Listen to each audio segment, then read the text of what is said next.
Si usted no habla inglés, debe estudiarlo al servir como misionero, ya que será para usted una bendición en su misión y en el resto de su vida. El aprendizaje del inglés le permitirá ayudar a edificar el reino del Señor de formas adicionales y será una bendición para usted y para su familia. El estudio y memorización de vocabulario es sumamente importante. Estudiando temprano en el día es la mejor manera para recordar vocabulario con las intenciones de usarlo durante el día con su compañero. Usa tarjetas para ayudar a sí mismo a memorizar más rápido. Recuerda que mientras más conversación tenga, más confianza tendrá.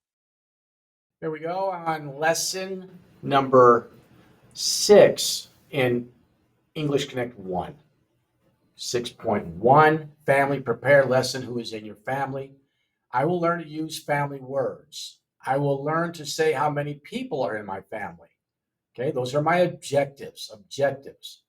Let's continue. Husband, let's go right through. These are the basic family members. Husband, wife, mother, father, brother, sister, daughter, son, grandfather, grandmother, aunt, uncle, cousin, children, parent, niece. Okay, now there's a flashcard set. I'm going to go ahead and say all those again. You can listen to it again and again and again. Okay, just repeat it. So here we go. Husband, wife, mother, father, brother, sister, daughter, son, grandfather, grandmother, aunt, uncle, cousin, children, parent, niece, nephew. If you have done your memorization on your vocabulary, you probably know all these. We will not go through the flashcard set. They're pretty basic. This is real basic stuff. Primo is a cousin. Let's go through a couple of them anyhow, I guess.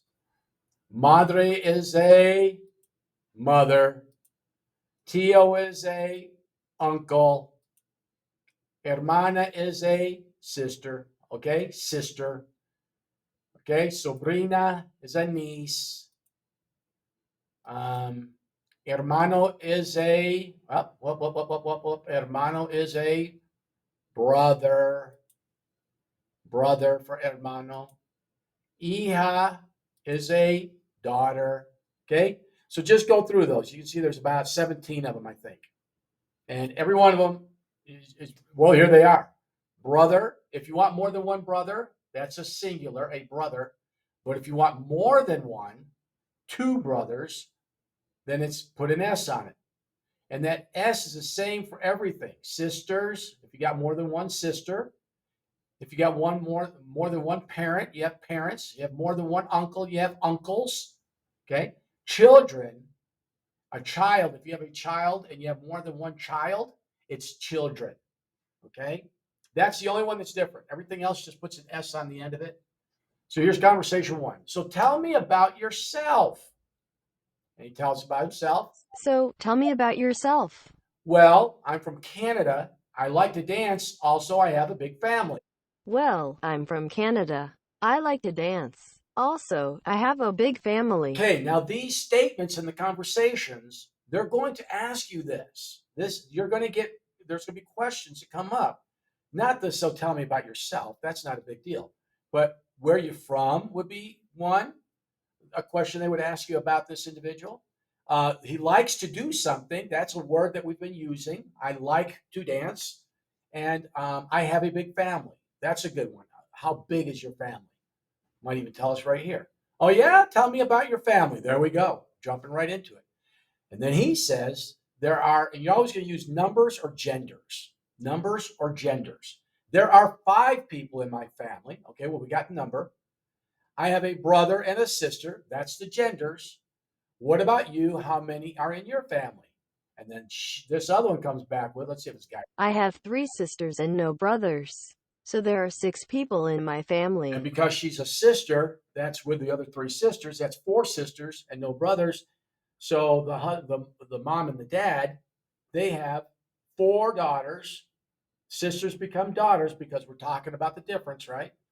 So now we have 4 sisters and the mom and the dad. At least that's the assumption. Okay. Now, this is what you want to put to get to the question about a family. All right. So you're wanting to get to the family. You want to understand numbers. You want to understand genders. You want to understand parents. Do you have 2 parents? Do you have uncles and aunts living with you? Because they would constitute a family. They would be a family. So you want to know about yourself is a question to get them to tell them. You're asking them, tell me about yourself. About yourself. And then you ask another question. What's your family? Whatever, whatever's going on there. Meet you. Nice to meet you. These are all. What's your name? What's your name?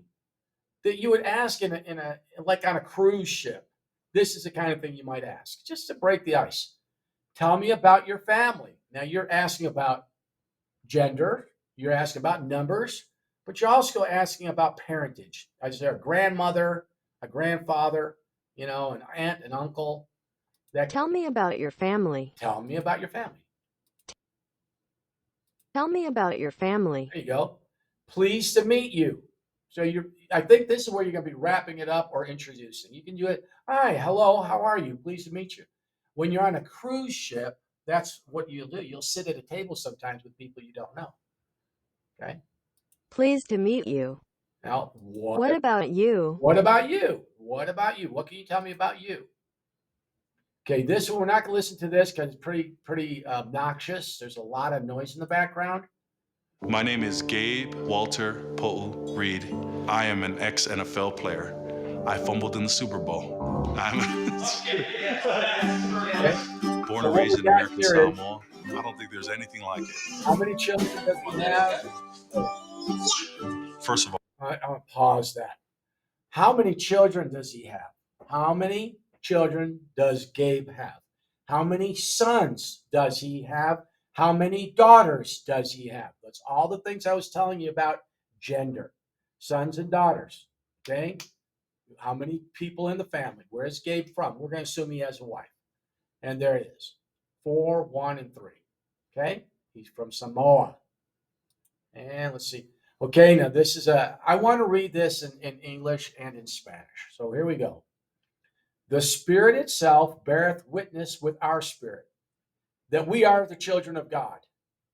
And if children, then heirs, heirs of God, and joint heirs with Christ, the family.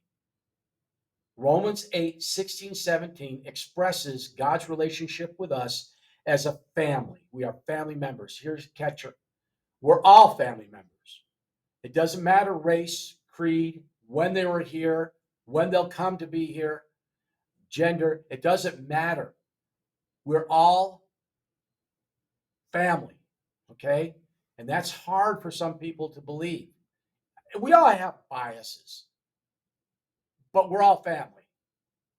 And this is in Español. Porque el Espíritu mismo da testimonio a nuestro espíritu de que somos hijos de Dios. Y si hijos también herederos, herederos de Dios y co-herederos con Cristo. Romanos 8, 16, 17. What does it mean that we are children of God? We're family. That's what he's saying. We are related. We are bonded by heritage, by genes, by parentage. How does it make you feel to know that you are a literal child of God?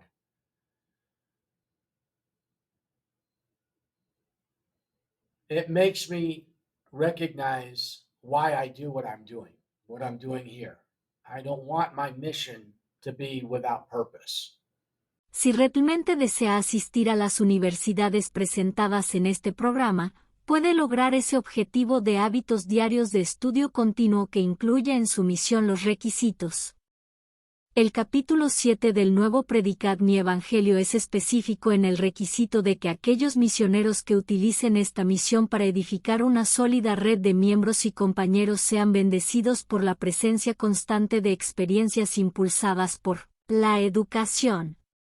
No dejes que esta misión se quede corta en todo lo que puede ser orar, estudiar, aprovechar las bendiciones del don de lenguas y Dios bendecirá tus esfuerzos con éxito aquí y después de tu misión. Tú eres el amo de tu futuro siempre y cuando sigas las impresiones del Señor.